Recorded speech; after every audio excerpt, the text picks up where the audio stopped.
Week 3, day 4, the quality is selfless. Remember what we've talked about all week. Selfless is exactly the same as your mental age. Mental age is determined by your ability to give up a short-term pleasure in order to reach a long-range goal. If you can't give up self, you'll never be a part of anything that's great. And that's mental age. And boys are always going to be selfish. Men are always going to be selfless. Girls will be selfish. Women will be selfless. I talked to you yesterday or day before yesterday about the stories that are in this curriculum.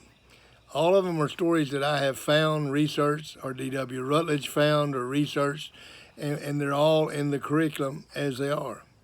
If you have a better story that illustrates selflessness or commitment or purpose-driven or any other quality, email them to me at coachingtochange.lives@gmail.com or call me at 580-212-7752. This quality, selflessness, is a biggest part of anything. If you're ever going to be a part of anything that's great, if you're ever going to have a great family, you're going to be selfless. If you're ever going to be a part of a great team, whether it's athletic or anything else, you're going to have to develop the quality of being selfless. If you're ever going to be a part of a great church, you're going to have to develop the quality of being selfless. Simple as that.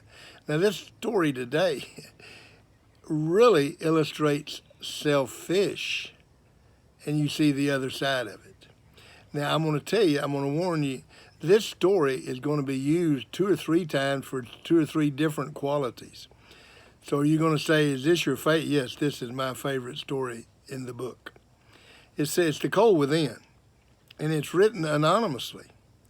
It says 6 men were trapped by circumstances in bleak and bitter cold. Each one possessed a stick of wood, or so the story's told. So you got 6 guys trapped in the freezing cold, and every one of them's got a stick of wood. The dying fire in need of logs, the first man held his back because the faces around the fire, he noticed one was black.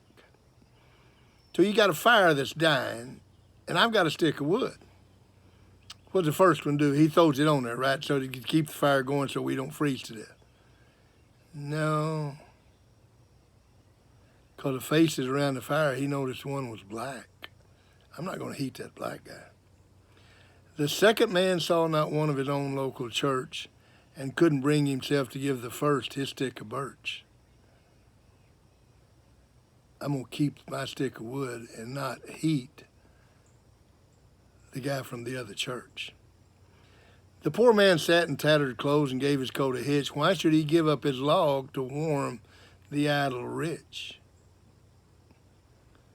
The rich man sat and thought of all the wealth he had in store and how to keep what he had earned from the lazy, shiftless poor. The black man's face spoke revenge, and the fire passed from his sight, because he saw in his stick of wood a chance to spite the white. The last man of this forlorn group did naught except for gain, only to those who gave to him was how he played the game. Their logs held tight in death-still hands was proof of human sin. They didn't die from the cold without. They died from the cold within. Let me ask you something. What's the one quality that every one of them had? Selfish. What's the one quality none of them had? Selfless. They froze to it. They never were a part of anything great because they weren't willing to give their stick of wood. First question, why did the men compete? As I've talked about before, you've got 2 choices in this world. You can compete or you can cooperate. If you're a part of an athletic team, you're either going to compete with the coach or you're going to cooperate. I get so tickled when I hear people, they say, well, he's a new coach. We'll give him a year before, you know. No, you got to jump on board right now. You got to make a decision. Are you going to compete or are you going to cooperate? When a coach says, okay, we're going to do this on 3rd and 5, are you going to compete or are you going to cooperate? Simple as that. If you're in a marriage, are you going to compete with your spouse or are you going to cooperate with your spouse? If you're working at a job, do you spend all your time complaining about what the boss does or what's going on, so forth, so on? Or do you cooperate? Very simple. These 6 men all competed. Guess what happens when you compete? You die. They didn't cooperate. They didn't give of themselves. What was the cost? Question number 2. That's pretty simple.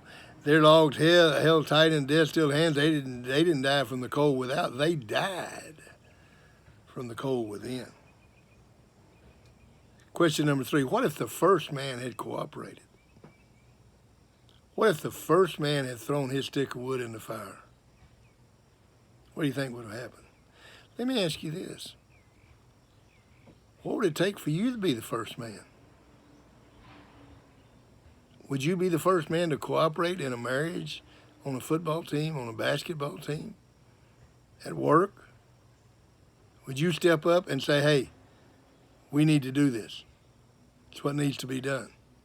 Would you be a Ryan Hinch and say, Coach, you put me where you want me, put me where I'm going to fit the team best and make this team better, and I'll do whatever needs to be done? See, Ryan Hinch had a stick of wood and he threw it in the fire. Bill Curry had a stick of wood and he threw it in the fire. If you're sitting there competing with your coach or your spouse or your family or your parents, you're going to die. Because you're never going to be anything. You're never going to be any part of anything great. Selflessness. What do you learn from this? Well, I hope you learn that if you're selfless, you have a chance to be great. If you're selfish, you have no chance to be great. How do you develop this quality? It's every day. It is one of those things that you do every day. And this week you write down, was I selfless today or was I selfish? And it's real simple. This is not one that's difficult to determine. You know for a fact if you've been selfish today or if you've been selfless.